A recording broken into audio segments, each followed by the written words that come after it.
Olá, o TV Saudades de hoje tem a honra de receber o cantor, compositor e meu amigo pessoal, posso dizer isso, Odair José. Odair, muito obrigado por ter aceitado nosso convite, viu? Oi, Rico, prazer falar contigo. Amigo, sim, é sempre uma honra conversar com você. Faz tempo que a gente não se vê pessoalmente, né, por conta dessa Pandemia, situação. não tem jeito. Mas legal que você me convidou para bater esse papo. Estou aqui, cara, vamos lá. Vamos lá, vou te apertar um pouquinho, tá bom, Odair? Fica à vontade. Pô, quero falar desde o começo, Odair. Você é goiano, né? Você nasceu no interior de Goiás, na cidade de Morrinhos, é isso? Isso, Rico, Rico, você, não sei se você conhece Goiás, Morrinhos é onde fica, tem ali Caldas Novas, Pousadas do Rio Quente. Ah, Na, sim, sim. na verdade, tudo isso aí era município de Morrinhos. Depois vai se emancipando, né? E Morrinhos está lá. Eu fiquei 30 anos sem ir a Morrinhos. Fui agora, coisa de uns 3 anos atrás. Eu tive em Morrinhos e então é uma cidade maravilhosa. Morrinhos fica 120 quilômetros de Goiânia, sentido São Paulo. 5 dias? Nasci lá, fiquei até os 12 para 13 anos. Eu sou o quarto filho de 5 e fui para Goiânia. Meus pais mudaram para Goiânia e fiquei em Goiânia até os meus 17 para 18 anos, aí fui para o Rio de Janeiro. E quando é que você, Odair, se interessou por música? Quando é que você descobriu a música? O Ô, gosto pela Rico, música? eu quando estava para completar 7 anos, é que agora eu estou sentado aqui, não tem como pegar para você bater o cavaquinho, está até aqui na estante. Ah, essa Eu história quando eu queria ia, que você contasse. quando eu ia para quando eu completei 7 anos, completei porque eu sou de agosto. Eu falei com a minha mãe, que chama Nome Antônia, que já faleceu, e o meu pai chamava Conceição. Por que isso? Porque antigamente as pessoas. Daí vem o José, que é Conceição José, porque o cara não queria colocar o nome dele de Conceição, porque ele era homem. Mas eles faziam no dia da Santa, né? Minha mãe nasceu no dia de Santo Antônio, meu pai nasceu no dia de Nossa Senhora da Conceição, essas coisas assim. Então eu falei com a minha mãe, que é a Antônia, eu falei, fala para meu pai que eu quero ganhar um violão. Meu pai era pequeno agricultor, tinha umas terras, sempre mexeu com isso, e eu vi, ele fazia umas festas lá, de vez em quando rolavam umas festas por causa de colheita, e eu me lembro dele ter contratado uns violeiros lá, umas coisas, para tocar na fazenda, e eu me interessei muito pelo violão, devia ter uns 6 anos, e eu fiquei na cabeça da minha mãe para ganhar um violão. Aí ela falou com ele, no Natal dos meus 7 anos, ele me deu o cavaquinho. Me interessei por música desde então. E por que ele te deu um cavaquinho? Você pediu um violão e ele te deu um cavaquinho, por quê? Ele achou na cabeça dele que era um violão um pouco mais compatível com o meu tamanho. Eu era uma criança, acho que ele foi na loja. Evidentemente que eu questionei isso, e sempre se questionaram isso, e ele malandramente disse que não, porque ele achou que o cavaquinho era legal. Mas ele acho que ele não soube diferenciar o cavaquinho do violão, entendeu? Então ele achou pelo tamanho da criança e comprou o cavaquinho. O cavaquinho, vou pegar um violão menor. E não era, eu fiquei com o cavaquinho e depois convenci que aquilo não era um cavaquinho, e tipo um ano depois me deram um violão de verdade. Mas você aprendeu a tocar cavaquinho, não? Cheguei a aprender alguma coisa, Rico, porque eu morava numa rua que está lá até dessa vez que fui lá, eu estive lá na casa. A casa está lá do mesmo jeito, algumas pequenas reformas. Chama Avenida Couto Magalhães. Em Morrinhos, é uma avenida larga, ela sempre foi feita muito larga. Ela sai do início da cidade, um lugar que é muito conhecido como Açude, que vem, e ela vem e entra nessa avenida, ela vem cortando para o centro da cidade. E eu ficava ali na porta, porque passava sempre um senhor de bicicleta que ia trabalhar na cidade, e ele era da banda do Coreto, aqueles negócios dos músicos da cidade, da prefeitura. E ele tocava guitarra, essas coisas, eu me lembro, ele tocava instrumento de corda. E eu pedia a ele para ele me explicar como é que era, e ele ia me dando uns acordes, ele me dava passava um acorde quando ele descia, às vezes eu esperava ele voltar, mostrava para ele, assim eu fui aprendendo. Aprendi alguma coisa assim. Praticamente autodidata, você aprendeu praticamente sozinho, né? Com pequenas instruções, você já tinha noção de sonoridade, Odair, com essa idade? Olha, na verdade, não sei se tinha. Eu sempre, as pessoas costumam me perguntar quais são as minhas referências musicais. Eu digo rádio, porque eu sou daquela época do rádio. Nessa época, o rádio, Rico, era aquele rádio AM, aquele rádio pulsante que vinha, por exemplo, do Rio de Janeiro. A gente ouvia muito rádio do Rio, tinha de São Paulo também. Aquelas rádios de ondas a rádio AM e atravessava o país todo. Então, tinha a Rádio Nacional do Rio, Marinque Veiga, Rádio Mauá, aqui em São Paulo também acho que tinha rádio, não sei que rádio que tinha aqui, se era nacional. Eu sei que a gente ouvia, tinha uma Rádio Clube de Recife que entrava muito bem, que é uma das primeiras rádios do Brasil. Eu pegava esse tipo de rádio e lá tocava de tudo. Então, a minha sonoridade de música vinha daí. Você ouvia de orquestra como Glenn Miller, você ouvia Nat King Cole, você ouvia Luiz Gonzaga, você ouvia Dolores Duran, você ouvia João Gilberto, você ouvia moda de viola. Eu ouvia o que tocava no rádio, você ouvia música americana, tudo isso, música inglesa. E até hoje, Odair, você gosta de todos esses tipos de música? Você ouve tudo isso? Sim, eu gosto muito música é gosto, né? Música é gosto, mas eu costumo dizer que existem dois tipos de música, a ruim e a boa, entendeu? Eu mesmo tenho no meu repertório, por exemplo, eu tenho mais de quase 500 músicas gravadas, eu tenho 38 discos de 12 faixas, né? Então, e tem algumas que eu gravei com outras pessoas, então eu tenho por volta de 500 músicas. Dessas 500 músicas, eu acredito que 200 sejam muito boas, as outras nem tanto. Então, música é assim, eu gosto de qualquer estilo, eu gosto muito do instrumentista, eu sempre tive mais simpatia pelo instrumentista, o instrumentista que canta, que faz suas próprias músicas, daí vem a minha preferência pelo Paul McCartney, porque ele é um ótimo instrumentista, ele é um ótimo compositor, um ótimo cantor. Então, eu nunca fui muito, respeito e tudo, mas eu nunca fui muito só do intérprete, o cantor. Antigamente, para você entender, lá atrás, as pessoas não falam disso, mas isso era verdade. Existia, assim, o intérprete, o compositor e o músico. O compositor fazia a música para o intérprete cantar e o músico acompanhava. E normalmente eram dois compositores, um que fazia a melodia e outro fazia a letra. A letra, então, exatamente, bem lembrado, como você tinha sempre duas pessoas, como Tom Jobim e Vinícius de Moraes, como Roberto e Erasmo. Por exemplo, quando surge Beatles, Paul McCartney, John Lennon e McCartney, começa a mudar isso, os caras começam a fazer suas próprias músicas. No Brasil, vamos falar de uma pessoa que revolucionou um pouco isso, na minha opinião, o Roberto Carlos. Por exemplo, o Roberto Carlos, até onde eu sei, começou gravando no ano de 1960. Ele parece que meio que no estilo da Bossa Nova, em cima do João Gilberto, chegou a fazer um compacto e tal. Depois ele tem um disco até que ele não está na capa, que é um LP pela CBS. Na capa tem um casal e uma flor no meio, que ele canta música americana, versões e tal.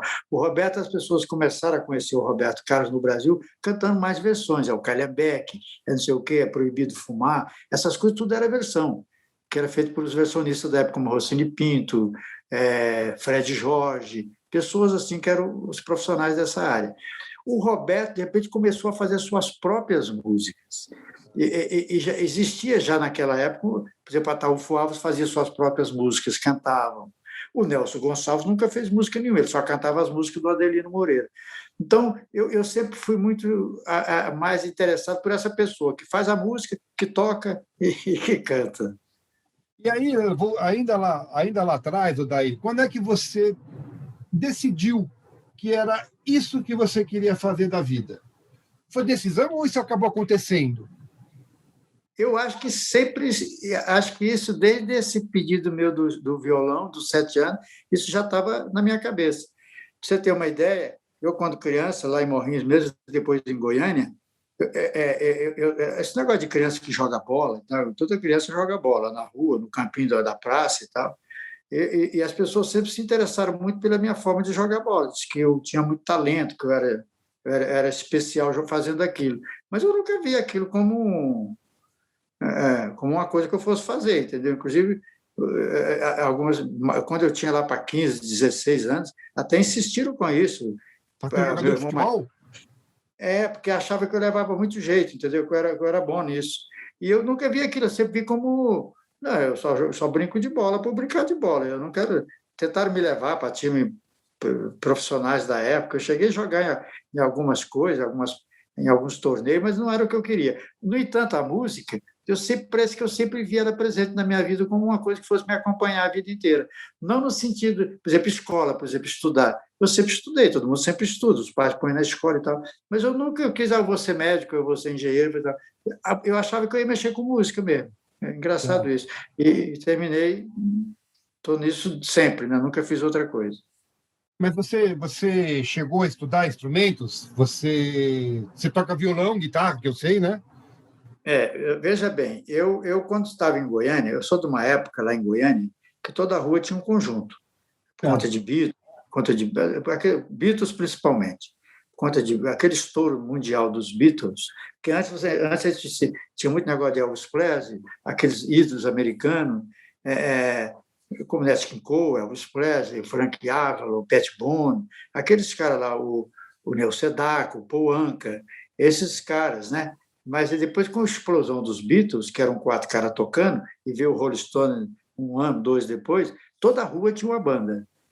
Toda a rua, todo o colégio, e eu sempre participei dessas bandas, desde jovem. Agora, estudar, por exemplo, é engraçado, a única coisa que eu estudei na época foi bateria. Tinha um cara na rua 68, em Goiânia, que dava aula de bateria. Falei, vou aprender a tocar bateria. Cara, não fiquei uma semana, porque achei muito complicado. Sabe, o pé direito era de um jeito, o pé esquerdo era de outro. Eu falei, não, isso não é para mim, isso é muito, muito esquisito. E fiquei no instrumento, no violão, na guitarra. Eu fui aprendendo muito. Tinha um rapaz em Goiânia, para quem vai assistir a gente, está assistindo a gente, talvez você conhece Goiânia, sabe disso. Lá tem um lugar chamado Lago das Rosas, que fica perto da antiga rodoviária Avenida Anhanguera, indo para Campinas. O Lago das Rosas, que hoje parece que é o Jardim Botânico da cidade, ou o zoológico, não sei. Mas é um lugar muito legal. E lá era uma casa de estudante. E lá tinha um cara que a gente conhecia como Baianinho, que ele era da Bahia, tocava violão muito bem, cara. E o cara tocava um clássico, ele tocava violão clássico, tipo de Leandro Reis, tipo aquelas coisas bem da música popular brasileira. E eu ficava no pé desse cara para ele me ensinar, aprendi muito com ele. E eu sou didático. Quando eu já estava no Rio de Janeiro, quer dizer, não sou uma pessoa que estudou teorias nem nada, é tudo de ouvido.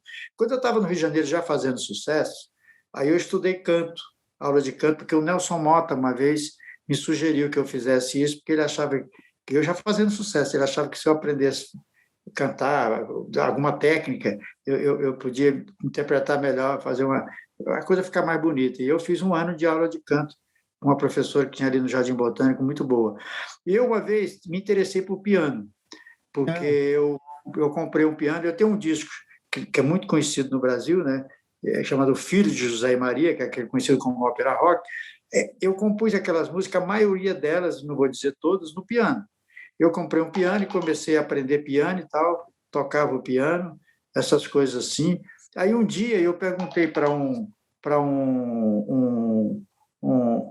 cara, um maestro que era um pianista, o Dona Adolfo do Brazuca e tal.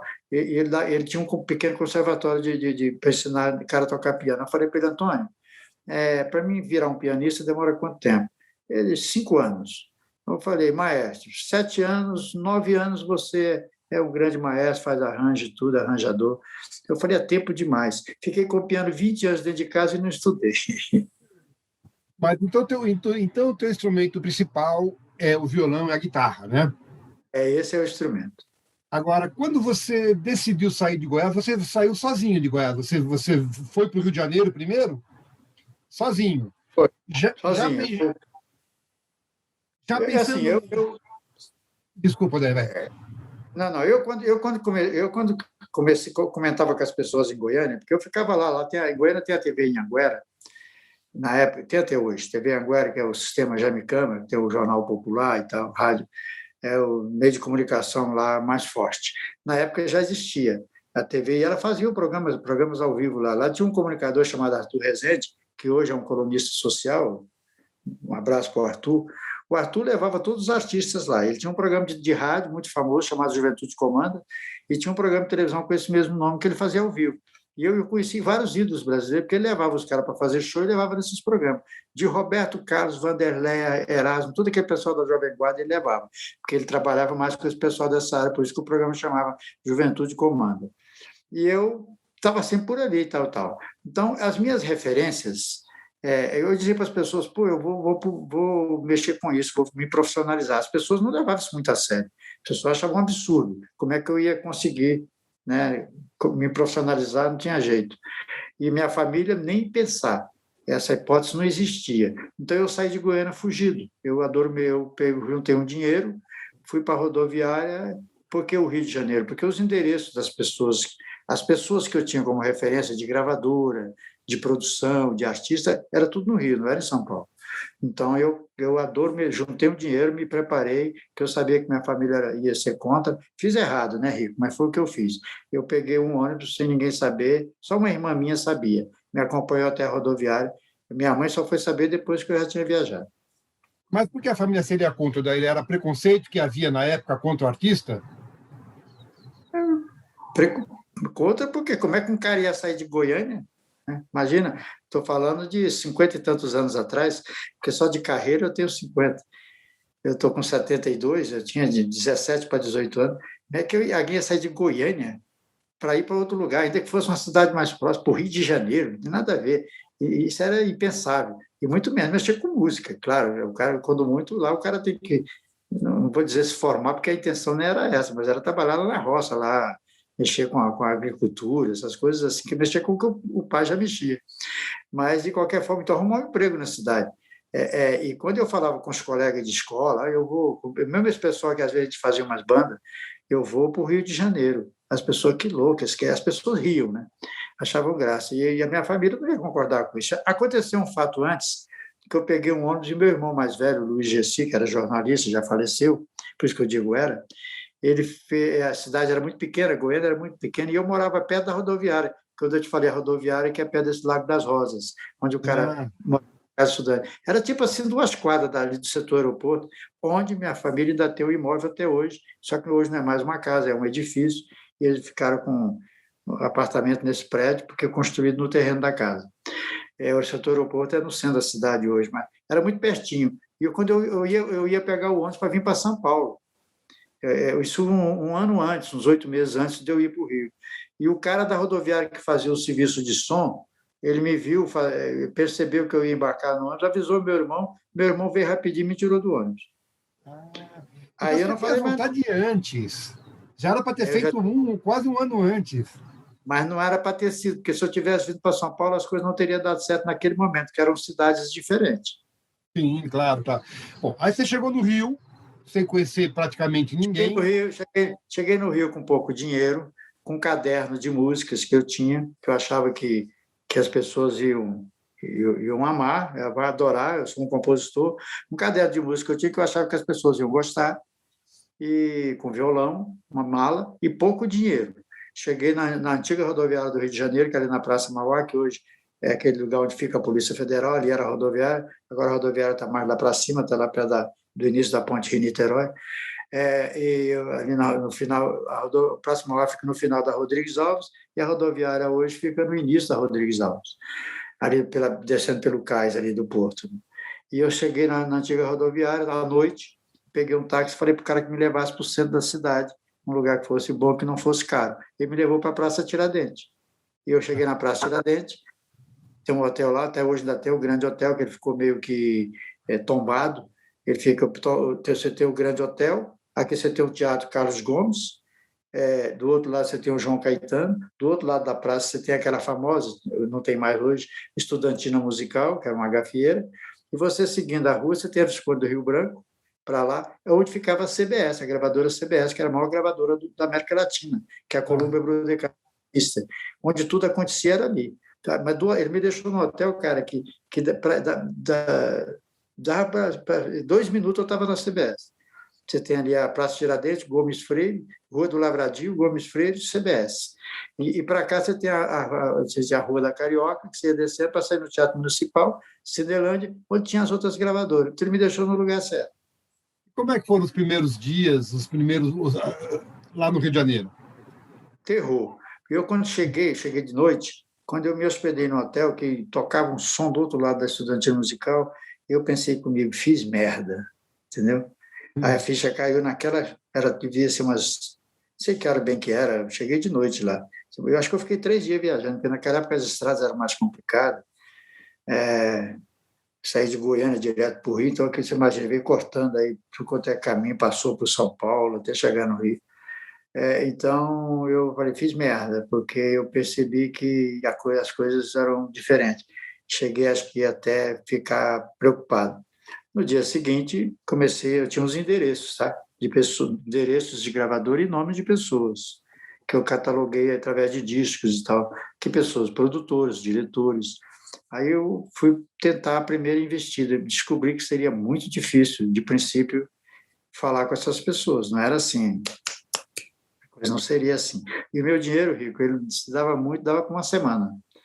E foi o que aconteceu, o dinheiro foi acabando, o hotel não tinha que pagar, até que eu cheguei por causa do hotel e falei, ó, não tem dinheiro e tal, eu contei, o que eu estou te contando, eu contei para ele. Ele falou, bom, ficar não pode. Então, mas pode ficar, deixar a sua mala aí e tal, se quiser vir tomar banho, mas tem que sair. Aí tem uma entrada pelo lado onde os funcionários entram, você pode vir, tem um banheiro, aí você toma banho, tá, troca de roupa, mas ficar não pode, você não tem dinheiro.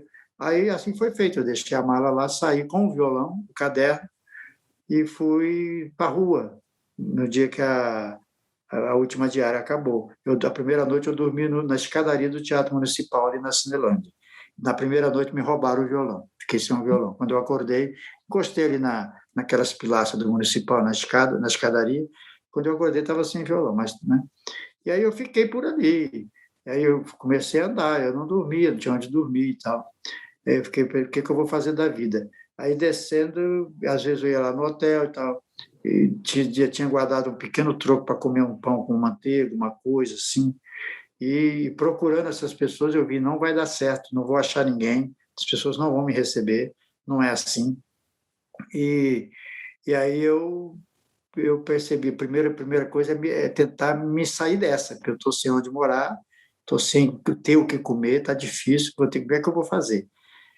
Na Praça Tiradentes, eu percebi na primeira semana que eu fiquei lá, que na porta do Teatro Carlos Gomes, que ficava do lado do hotel, do lado esquerdo, em seguida você tem o quartel da PM, ainda está lá até hoje, aí você tem a Rua do Lavradio, que é onde tem hoje aquela boate cenário, que depois eu morei lá, numa casa estudante, a boate cenário é uma antiga casa estudante que eu morei nela. Logo em seguida você tem a CBS. No Carlos Gomes ficava um monte de gente no final do dia, e eu percebi que era um ponto de músicos. Os músicos ficavam ali para agendar trabalho, fosse ele um instrumento de sopro, fosse cantor, fosse o que fosse, ficava ali para trabalhar nas boates, tocar. E eu percebi aquilo, e naquela semana eu já fiquei ali conversando com as pessoas e tal, e conhecia um ou outro e tal. E quando eu falei, tem que arrumar um trabalho, né? Tem que arrumar uma coisa para me virar. Numa dessas da Cinelândia, eu dormia onde? No segundo dia, por aí, ou segunda noite, você imagina, conheço nada, Rio de Janeiro, por isso que eu te falei que a cidade tinha que ser o Rio, não podia ser São Paulo, porque São Paulo não permite esse tipo de, vamos supor assim, de vadiagem, de você ficar na... São Paulo não permite esse tipo de coisa. O Rio de Janeiro já é mais, né? As pessoas são mais simpáticas a esse tipo aceitam, né? Eu fui descendo ali à noite, caminhando, para ver, pensando que onde eu vou encostar para dormir. À noite, eu saio ali do final da Rio Branco, ali, viro à esquerda e vou sentido onde tem o aeroporto Santos Dumont. Sim. Ali não tinha aquele trevo, aqueles contornos ali. Ali tinha um galpão muito grande. E eu vou e durmo no banheiro do Santos Dumont. Eu entro no último banheiro lá, o aeroporto fechava 10 horas da noite, não tinha mais voo, tinha os caras fazendo a limpeza. Eu entrei, o cara não se incomodou muito, eu fui para o último banheiro que tinha um parapeito de cimento, uma coisa, sentei ali e dormi ali.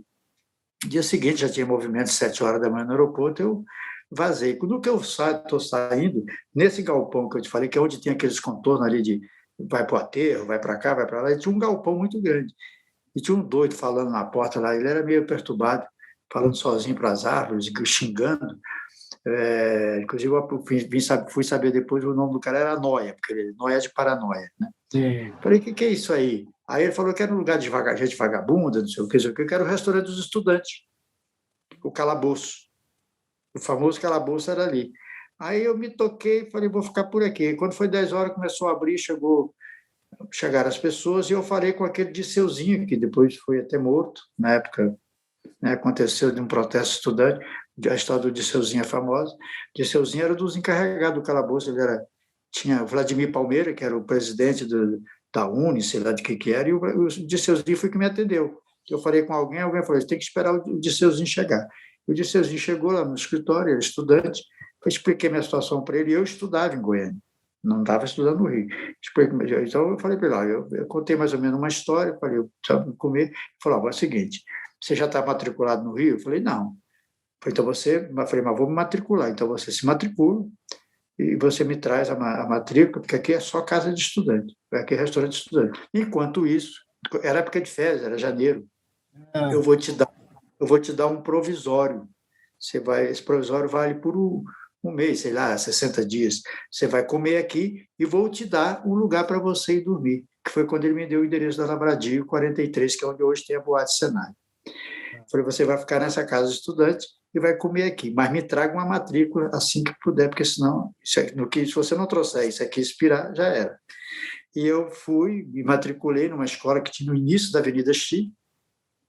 Aí o que aconteceu? A Avenida Chile, aquela onde você tem ali a Petrobras, a Catedral, ali era terra, não tinha nada. Tinha prédio de Petrobras, não tinha nada ali. Ali era um batidão, um terrenão. A Avenida Chile é uma rua pequena, ela sai da Lavradio e termina no Lago da Carioca, pequenininha ali. E hoje, sei lá, você tem do lado direito o prédio da Petrobras, a Catedral do Rio de Janeiro. Na época, a catedral já estava em construção. A igreja leva 50 anos para construir, né? Não é do dia para o outro. Mas e tinha uma escola ali. Aí eu volto no negócio da praça, do Carlos Gomes. Aí eu arrumei um trabalho lá, o cara falou, você tem instrumento? Eu falei, não tenho. Mas se você me arrumar, um cara chamado Arijalma. Ele falou, para tocar numa boate, aí você consegue acompanhar os cantores? Eu falei, não, acompanho. Aí ele me arrumou uma guitarra e eu comecei, através do Arijalma, acompanhava cantores em circo. Tinha muitos caras faziam muito essas caravanas, os cantores conhecidos, até nacionalmente fazia caravana, ia para Sicas, falavam boate de lona, e eu comecei a tocar também naqueles inferninhos, às vezes, aos poucos eu fui começando a cantar e ganhava um dinheiro. Fiz a matrícula, levei lá para o Disseuzinho e fiquei morando nessa casa de estudante, fiquei por ali um ano. Vontade de voltar para Goiânia, não?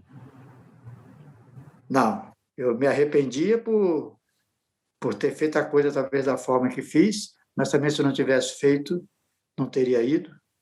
E no que eu fui morar nessa casa de estudante, que eu me localizei, fiz uma carta para Goiânia para dizer que tinha acontecido. Esse meu irmão mais velho, Luiz Gessi, no que recebeu a carta, uma semana depois estava lá, me achou, viu como é que eu estava, achou que eu estava muito mal, que aquilo não era forma de viver. A minha cama era 4 engradados de cerveja, né? Então você botava uma lona, um tablado, tipo fazia uma coisa de madeira. Eu falei, mas é o que eu quero, vou conseguir as coisas e tal. E ele achou que não tinha mesmo como me levar de volta, eu já tinha 18 anos. E foi assim que começou tudo. E nesse ano, o Daí compôs alguma coisa? Essas músicas do caderno, não, nesse período aí nesse período que eu estou te contando, essa história toda, eu não deixei momento algum de ir atrás das pessoas que eu achava que podia me ajudar. Então, o que aconteceu? Eu morava na casa de estudante, eu comia no calabouço, eu tocava na noite, entendeu? Eu estudava nesse negócio na escola, mas eu menos ia na escola, o que mais tocava. Eu estava enganando, na verdade. Aí, quando eu comecei a achar que eu me aguentava tocando ali, eu ficava no pé das pessoas. Fui conhecendo uma editora, fui conhecendo, até que de repente eu consegui falar com as pessoas que eu tinha o endereço, percebi que não era fácil, mostrei as músicas e as pessoas vi que as músicas não eram boas o bastante, e mesmo tocando na noite, você convivendo com um profissional com a noite, eu vi que eu tinha muito que aprender e comecei a compor outras músicas. Outras músicas. Do caderno só tem uma que foi gravada por uma cantora brasileira na época, chamada Denise Barreto, que era a Rita Pavone brasileira. A música Chato e Atrevido? Chato e Atrevido. E essa música fez sucesso daí? A Denise Barreto ela gravava na EMAI, Odeon. e era produzida pelo Rossini Pinto. Por que ela gravou? Porque eu fui cantar para o Rossini Pinto. O Rossini Pinto era o cara que eu tinha que pegar no pé, porque ele era Ah, o produtor, o Rossini Pinto era a bola da vez. Eu tinha que encher o saco dele, não importa o que as bandeiras que ele me desse, que foram muitas, mas eu tinha que ficar 24 horas no pé dele, entendeu? Vai para lá, não venha mais aqui, eu estava lá de novo, tipo cachorro, entendeu? Você grita, ele volta para pedir a comida. Então. E ele, desse caderno, ele produzia a Denise Barreto, e falou, vou gravar essa música Denise Barreto. E gravou. Não fez sucesso, porque a própria Denise não fazia sucesso, mas ela fazia sucesso a imagem dela na televisão, que ela era a Rita Pavone, né? Ela fazia tá. os terninhos da Rita Pavone. Rita Pavone fazia muito sucesso na Itália, sabe disso, o mundo inteiro. Data Meu Martelo, né? Meu E, martelo. é, e começou aí. Mas aí fui fazendo outras canções. Mas do Então, caderno foi essa mesmo. e essa foi a tua primeira oportunidade, então foi com com o Rossini Pinto e com o Chato e Atrevido que a Denise Barreto gravou. A Você primeira chegou a coisa. regravar essa música alguma vez? Não, não. Não tinha nada a ver, era música para aquele momento, né? Não tinha Tá. nada a ver. E na verdade, na verdade passou muitos anos, cara, muitos anos. Agora, quando foi no ano de 2000, por aí, eu estava fazendo um disco no Rio de Janeiro, lá na Universal, um disco que eu estava fazendo lá.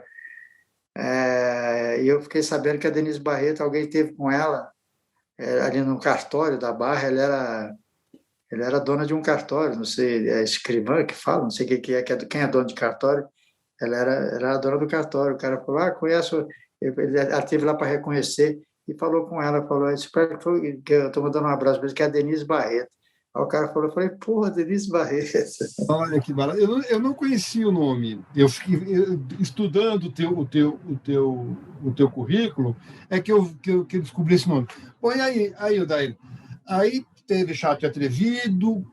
E quando é que as coisas começaram a acontecer? De verdade. Eu tocava numa boate ali na Praça Mauá, e começava a tocar às 6 horas da tarde. Eu tocava nela até umas 10 horas, depois eu ia tocar em outra e tal. Ficava no cantinho tocando violão. Às vezes eu mesmo cantava, às vezes eu acompanhava um cantor que a casa tinha, que fazia 1 hora de show e tal. Eu acompanhava eles. José E, Roberto? hã? José Roberto? Não, o Zé Roberto, eu vim conhecer o Zé Roberto depois na CBS, que era um cantor. O Zé Ah, Roberto não, tá. Eu pensei que fosse esse aí. Não, então não é. Tudo bem. não, não. Eu acompanhei vários artistas, né? Mas o Zé Roberto não era dessa pegada. O Zé Roberto só gravava disco e ele era Tá, tá. eu conheci na CBS, até gravou música minha. Aí lá eu conheci um cara que se interessou em me dar uma força, perguntou, pô, por que você não grava um disco? Eu falei, eu estou tentando gravar e tal. Mas é complicado e tal. Ele falou, olha, ele contou a história do Paulo Sérgio, que um amigo dele tinha pago para o Paulo Sérgio gravar, que era o Aderbal Guimarães. Eu falei, eu conheço a história. Então, se você quiser, fala com o Rossini Pinto. Eu falei, eu conheço o Rossini Pinto. Então, fala para ele, ele fez o disco do Paulo Sérgio. Eu falei, eu estou sabendo. Então, fala para ele que eu pago. Aí eu fui falar com o Rossini falou, isso é papo de cachaceiro, esses caras que você encontra na boate, cara cheio de cachaça. O cara era um empresário, ele ia sempre com seguranças. Na verdade, era o Alcides do Café Palheta, entendeu? Ele aparecia lá para tomar uns uísques e gostava de me ver cantando. Aí eu falei com ele, falei, mas isso é história. Eu falei para o cara, eu falei, vamos marcar, um dia o cara apareceu lá, ele via sempre assim no final do dia, 7 horas, 8 horas, 6 horas, saía do escritório e ia passava lá. Falou com o cara? Falei. Ele já devia ser uns 15 anos mais velho do que eu. Ele falou, ele ia lá porque tinha uma moça que ele gostava e ele pediu para mim que quando ele chegasse eu tocasse tinha uma música que ele me viu tocando algumas vezes, que ele gostava da música, que é uma música do Roberto, do Getúlio Costa, que o Roberto cantava. Eu pensei em lhe falar, quase fui de procurar. Uhum. Falou, quando eu chegar, você toca esse pedacinho dessa música para ela saber que eu cheguei no ambiente, porque se ela estiver ocupada, ela desocupe-se.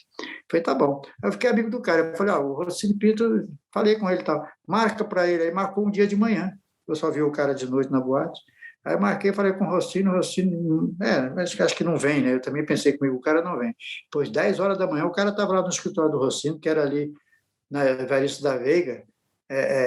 Tem o prédio, tem o municipal, tem o prédio que tem um bola preta, o prédio, o Rossini tinha um escritório que era uma editora genial, do lado. 10 horas o cara estava lá com aquele segurança dele, acertou tudo e pagou para mim gravar um disco. Ele deliberou o dinheiro para o Rossini gravou. Compacto? Um compacto. Tá. Ele liberou o dinheiro, falou para o Rossini, eu quero que seja bem feito, faça um disco bem feito. E o Rossini, na época, o estúdio foi gravado no Havaí, que era um estúdio profissional, ali atrás da Central do Brasil, e o Rossini contratou os The Fevers, que era a banda que gravava com todo mundo. Que o Rossini tinha acesso, também era produtor deles, e eu fiz um compacto que tem a música Uma Lágrima e Ajuda-me. E o Rossini Pinto me deu 250 compactos, foi feito 500, e falou, se vira. E eu fui para as rádios, tocar o disco nas rádios, aí eu comecei a me mostrar. Como chamava as músicas, Odair? Uma Lágrima, eu deveria ser, que tocou no rádio. Do outro lado, Ajuda-me, era um solzinho. E as músicas, é porque aqui então tem alguma informação errada. Tem a música Minhas Coisas e Meu Céu é Você. Então, mas aí vem depois. Esse é outro compacto. Aí vem o disco, aí eu venho um disco que as pessoas conhecem, que é esse que você se referiu. Esse disco, eu te falei que ele foi feito 500 compactos, o Rossini Pinto não tinha uma gravadora, era uma editora. Ele mandou fabricar disco, que eu dei alguns para o Alcides, depois não vi mais o Alcides, eu também parei de tocar lá, desencontramos, nunca mais vi. Nunca mais tive o prazer de ver o Alcides. Esse 250 discos, ele não existia em loja. Eu peguei e fui entregando ele nas rádios do Rio. Eu mesmo entregava. Você ficou com 250 e o Rossini ficou com 250, foi isso?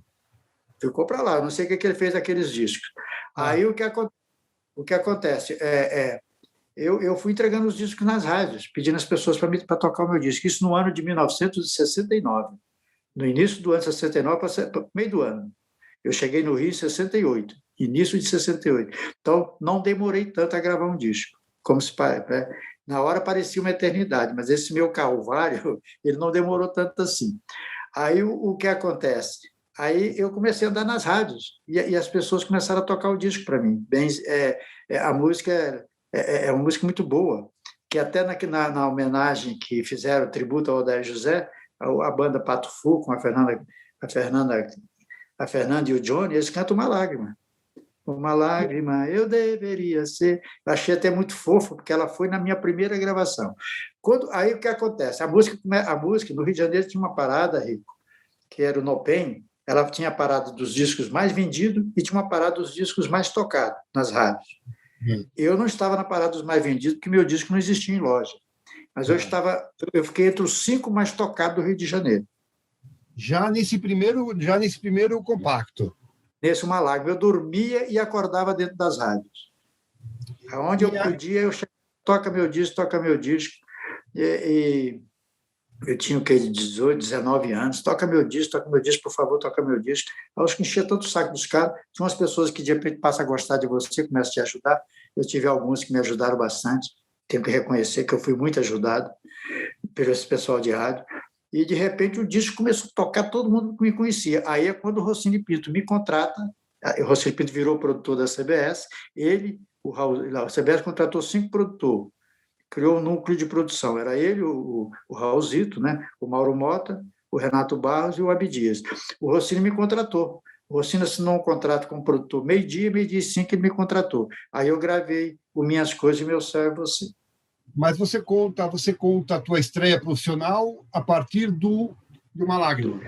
Eu conto a partir de Uma Lágrima, porque foi onde eu me tornei conhecido. Só que o Brasil só conheceu o Odair José no disco Minhas Coisas. Até porque ele fez parte de um LP chamado As 14 Mais, de 1970, que era o segundo disco mais vendido do Brasil. O primeiro era do Roberto Carlos, o segundo era esse, porque tinha o Roberto Carlos. O 14 Mais era um disco que a CBS lançava 2 músicas inéditas do seu principal cast. Era Roberto Carlos, 2 do Roberto Carlos, 2 do Gerry Adriane, 2 da Vanderlé, 2 do Renato Barro. Ele fazia 14 faixas. E eu fui colocado aí com Minhas Coisas como uma novidade. Então não tinha como não fazer sucesso, porque o disco já saía vendendo 200 mil. Tá. E CBS, já? CBS. Já no início do ano 70, primeiro trimestre de 1970. Aí, nesse mesmo ano, assinei um contrato de 2 anos, nesse mesmo ano, depois do Minhas Coisas, eu fiz um LP, que é um LP chamado Odair José, da Capa Preta, que é o primeiro LP, que aí eu regravei Uma Lágrima e o Ajuda-me. Então, Uma Lágrima Júbilo está nesse LP. Agora, há pouco tempo, você perguntou pelos 250 discos, o que foi feito, o que o Rossini Pinto fez. O Rossini Pinto já faleceu, meu amigo. Mas há pouco tempo eu fui fazer um show no Rio, coisa de 3 anos atrás. Eu fui fazer lá no Meia, uma casa famosa lá, me fugiu o nome agora. E eu fiz um show lá e apareceu um cara com esse compacto. Eu falei assim, até o Rafael, meu produtor, meu filho, queria comprar o compacto do cara. O cara falou, paguei R$ 1.800, te vendo, não vendo, não vendo. O Rafael chegou a oferecer R$ 2.000 no disco. Eu falei, mas não vai comprar isso não, para que você quer comprar isso? É porque isso é uma relíquia. Eu falei, mas você arrumou esse disco aonde? Ele falou, eu comprei. Então, esses 250 ficou com o Rossini, ele deve ter se espalhado por aí. Você não ficou com nenhum? Eu fiquei com alguns discos, eu sei que a minha mãe tinha. Aí, outro dia, me perguntei para os meus irmãos, olha, não tem um disco assim assado, e as pessoas, quem tem esconde, entendeu? Não quer dar. Agora, me diz uma coisa, nesse primeiro LP você disse que regravou qual? A Lágrima? Eu gravei as duas do compacto que eu tinha feito com o Rossini, Uma Lágrima e a Júbilo. E essas duas do outro compacto você não regravou no primeiro LP? Tem minhas coisas. Então, Meu Céu é Você não entrou. Meu Céu é Você só existe no compacto. Tá. E aí, daí, estourou. Você começou a estourar. As coisas estourou. Mudar. Eu virei um cantor profissional a nível de Brasil. Comecei a viajar. Aí, em 71, eu fiz meu segundo LP. Mas antes fiz uma outra 14 mais. Participei de uma outra 14 mais. Com essa mesma turma. O Roberto Carlos abria os dois lados do disco. E a gente ia no bolo. O Roberto, na verdade, que puxava esse disco. Ele fazia muito sucesso, todo mundo ia atrás. As rádios tocavam o disco na íntegra, então não tinha como você não fazer sucesso. E o cara comprava o disco para levar o Roberto Carlos, levava você junto. Não tinha como você não estourar. Aí eu participei de mais um em 71, do outro 14 mais, com uma música chamada Vou Morar Com Ela, que eu já gravei uma forma diferente. Gravei com o Dom Salvador tocando piano e tal. O pessoal da gravadora já não gostou muito, porque a CBS tinha o próprio som dela. Dom Salvador saiu um pouco daquilo ali. Eu já queria fazer uma coisa mais aquele som inglês. Eu tinha visto o festival do Woodstock, eu queria fazer uma coisa mais Hit Evans, mais Cat Stevens, mais Neil Young. Eu queria mais por ali, mais Crosby, Stills e Nash. E aí eu fiz aí o disco e fiz um LP, que eu estou até sentado na cadeira do Maracanã. É um disco que eu estou nas cadeiras do Maracanã. Foi feito dentro do Maracanã antigo, né? Que agora tem um Maracanã novo, que é o meu segundo LP. O disco chama Meu Grande Amor. Isso mesmo. E como compositor... Eu estou sentado, essa foto é feita dentro do Maracanã, eu estou naquelas cadeiras sentado lá.